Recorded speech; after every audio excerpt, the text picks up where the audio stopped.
So what's up guys, magandang araw po sa inyong lahat. So may tatanong po ako sa inyo guys, is nawala po yung SIM card ko na ginamit ko po sa aking channel.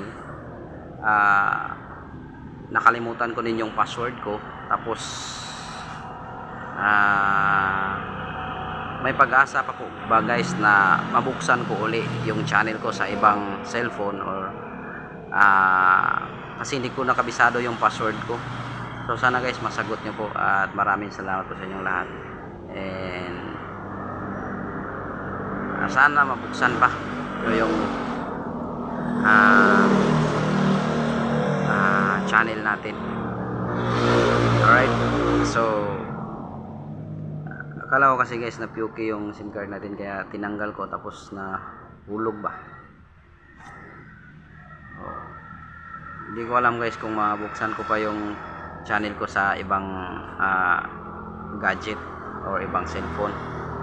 Sana guys masagot nyo po at matulungan nyo po ako guys, kasi nakalimutan ko yung password ko. Hindi ko na alam yung password ko sa aking channel. Ayun, pero may kaibigan po ako noon guys na nasa isang OFW, no? So siya po yung unang tumulong para po sa dito sa aking pagbablog, at hindi ako sure kung alam niya din yung password ko, kasi talagang wala na yung SIM card. Kahit anuhin ko sa paghahanap, wala, hindi ko na makita guys. At yun, sana mabuksan pa sa ibang cellphone or gadget, kasi sayang yung channel natin guys. Alright, at shoutout pala sa mga naka-try ng ganito, nakasubok ng ganito, naka-experience.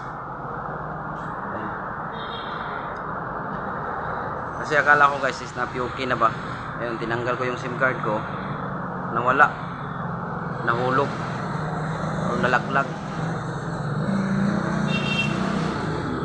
Sana guys ma-recover natin to, kasi hindi ko na alam yung password ko, hindi ko memorize yung password ko sa sa Gmail, yung ko sa email ko, hindi ko kabisado.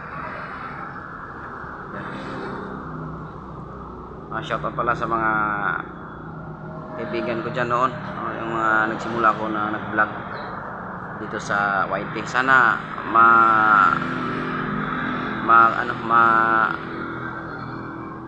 maging okay pa itong channel ko. Alright, and God bless sa ating lahat.